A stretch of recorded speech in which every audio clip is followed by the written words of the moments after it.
এই ভিডিঅ'টিত আপোনালোকক স্বাগতম জনাইছোঁ। আজিৰ ভিডিঅ'টি যিসকলে এডমিশ্যনৰ বাবে এপ্লাই কৰি থৈছিল সমৰ্থত, যিহেতু আপোনালোকৰ বহুতৰে ফাৰ্ষ্ট লিষ্টত নাম আহিছে আৰু বহুতৰে আচলতে যি নাম সেয়া অহা নাছিল আৰু তেওঁলোকে ৱেইট কৰি আছিল ছেকেণ্ড মেৰিট লিষ্টৰ যি পাব্লিকেশ্যনৰ লৈ কিনে। গতিকে সাধাৰণতে এতিয়া ছেকেণ্ড মেৰিট লিষ্টখন ইতিমধ্যে আহিছে। সমৰ্থ পৰ্টেলত যদি আপোনালোকে যায় নিশ্চয় তাতেই পাব আপোনালোকে। গতিকে এই মেৰিট লিষ্টত আচলতে আপোনালোকে চাব পাৰিব যিসকলে ভাবিছে তেওঁলোকৰ নামবিলাক সাধাৰণতে ফাৰ্ষ্ট মেৰিট লিষ্টত অহা নাছিল আৰু ছেকেণ্ড মেৰিট লিষ্টত যদি আশাৰে বাট চাই আছিল তেওঁলোকৰ কাৰণে যিহেতু আহিছে এই মেৰিট লিষ্টখন আৰু তাত আপোনালোকৰ নাম আছেনে নাই সেয়া আপোনালোকে চাব পাৰিব। এতিয়া কথাটো হ'ল মেৰিট লিষ্টখন চাবলৈ ইতিমধ্যে আপোনালোকে হয়তো জানেই যে ক'ত পাব মেৰিট লিষ্টখন।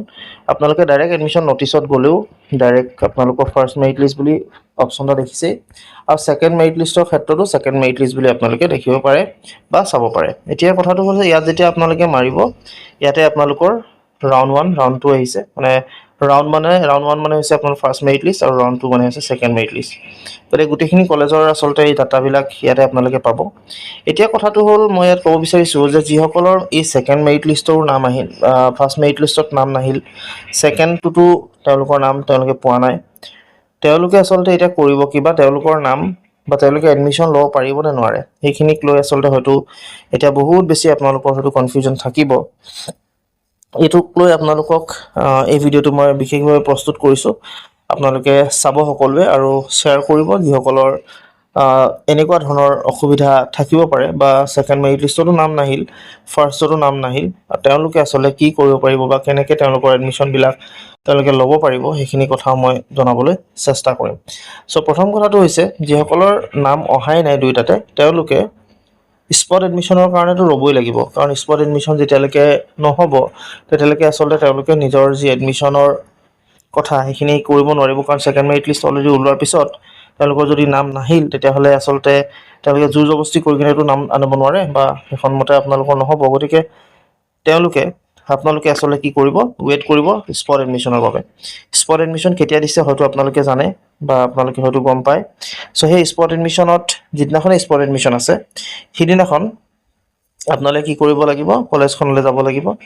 কলেজখনলৈ গৈ আপোনালোকে গোটেই কথাখিনি সুধিব লাগিব এবাৰ যে যিটোত আপোনালোকে বা যিটো ডিপাৰ্টমেণ্টত আপোনালোকে এপ্লাই কৰি থৈছিলে সেই ডিপাৰ্টমেণ্টত আপোনালোকে যাব, যিখন কলেজত এপ্লাই কৰিছিলে তাত যাব, তাত গৈ ডিপাৰ্টমেণ্টটোত যাব, বিভাগটোত যোৱাৰ লগে লগে তাত সুধিব পাৰে আপোনালোকে ছিট আছেনে নাই। যদি ছিট আছে, এভেইলেবল যদি তেওঁলোকৰ ওচৰত ছিট আছে তেতিয়াহ'লে আপোনালোকে হয়তো সেই ডিপাৰ্টমেণ্টতে ছিট পাবও পাৰে, মানে এডমিশ্যন পাই যাব পাৰে।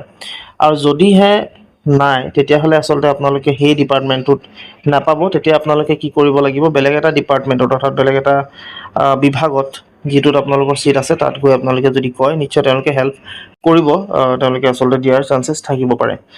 এইটো কাম আপোনালোকে কৰিব পাৰে। এতিয়া স্পট এডমিশ্যন আছে কেতিয়া, 15 জুনত আছে আপোনালোকৰ স্পট এডমিশ্যন। গতিকে 15 জুনলৈকে আপোনালোকে ৰ'ব লাগিব।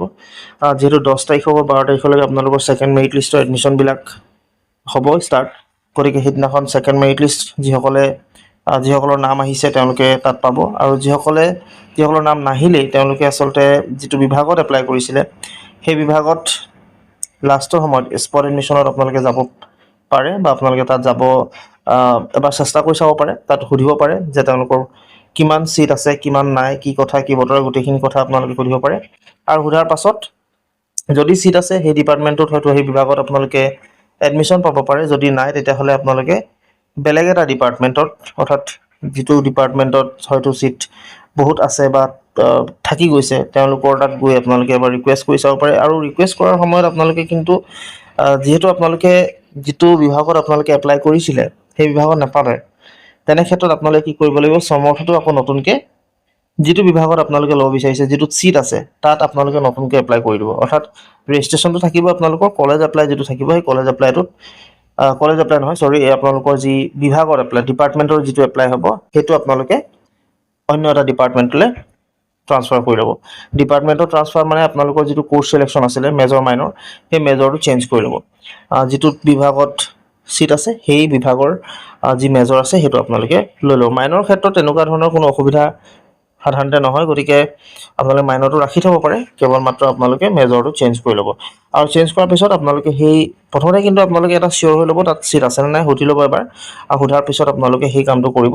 আৰু কৰাৰ পাছত আপোনালোকে কি কৰিব সেইখিনি সেই ডিপাৰ্টমেণ্টত যাব আৰু তাত গৈ আপোনালোকে এডমিশ্যনটো তেনেকৈ ল'ব পাৰিব স্পট এডমিশ্যনৰ দিনাখন যিহেতু ডাইৰেক্টলি গৈ এডমিশ্যন ল'ব পাৰে তাত কোনো লিষ্ট বা তেনেকুৱা নোলায় গতিকে আপোনালোকে সেইদিনাখন তেনেকৈ এডমিশ্যন লৈ ল'ব পাৰিব চ' এইখিনি কথা আপোনালোকক জনালোঁ আশা কৰিছোঁ কথাখিনি আপোনালোকে ভালদৰে বুজি পাইছে বা সকলো গম পাইছে যিহেতু আপোনালোকৰ হয়তো অসুবিধা হোৱাৰ বাবে আপোনালোকক এইখিনি কথা মই জনাবলৈ চেষ্টা কৰিলোঁ বহুতো চিন্তা হৈ থাকিব পাৰে চিট নাই পোৱা বা তেনেকুৱা ধৰণৰ গতিকে এনেকুৱা কৰিলে আপোনালোকে নিশ্চয় চিট পাবলৈ সক্ষম হ'ব চ' আজিলৈ এইখিনি কথা জনালোঁ আশা কৰিছোঁ ভিডিঅ'টো ভাল পাইছে আপোনালোকে যদি ভাল পাইছে তেনেহ'লে লাইক শ্বেয়াৰ ছাবস্ক্ৰাইব কৰিব আৰু কাষত থকা যিটো বেল আইকন সেইটো প্ৰেছ কৰি দিলে মানে ধন্যবাদ